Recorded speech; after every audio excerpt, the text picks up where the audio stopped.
Ο Σόλμπεργκ πιστεύει λάστιχα. Ετοιμαστείτε να δείτε πράγματα και θάματα από αυτόν τον απίστευτο οδηγό. Να ξαναπώ, με ένα αυτοκίνητο που είναι ναι μεν πολύ καλό, αλλά υπολείπεται σε... Απίστευτος.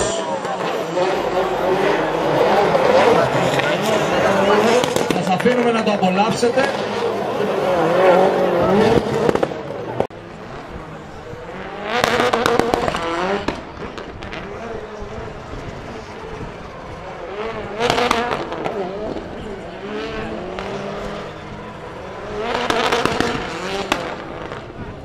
Τρομερός και τρομερός, έχει κάνει τεράστια απόσταση.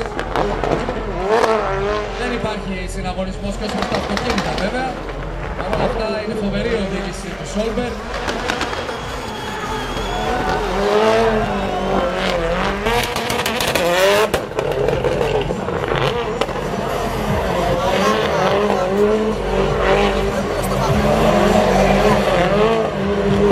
Νομίζω το διασκεδάζει για λίγο παραπάνω. Έτσι ακριβώς. Για να δούμε.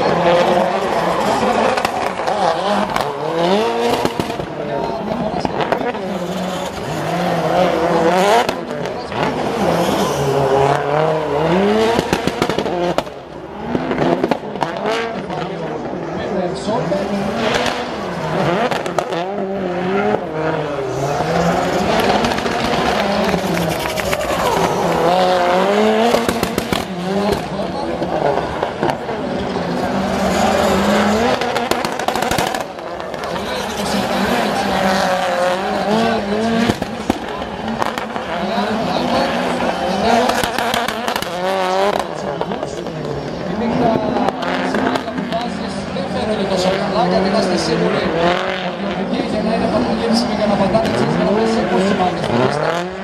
Πάμε και το τερματισμό. Ο Σόλμπεργκ τερματίζει με 59-24.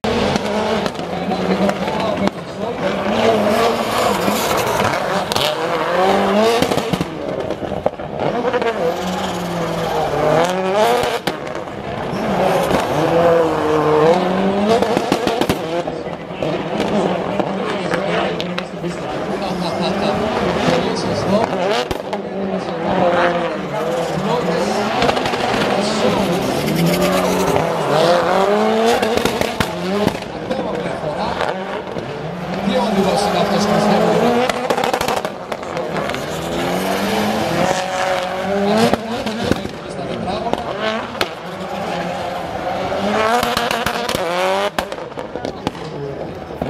Για να δούμε γιατί χρόνο πάει, γιατί πάει εξαιρετικό χρόνο.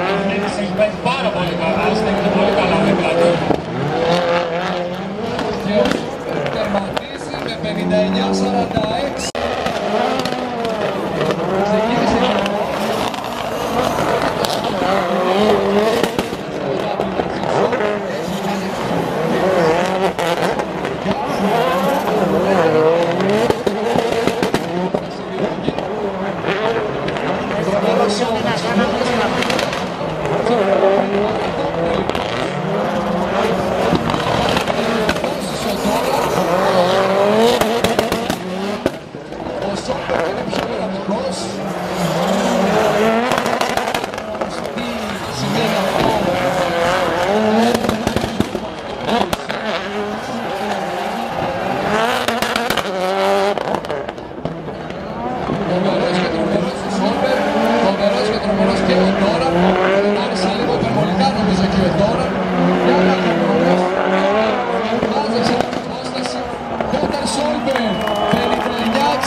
Δεν τον νοιάζει τίποτα. Ο πρώτος, ο καλύτερος όλων για το Σαββατοκύριακο αυτό.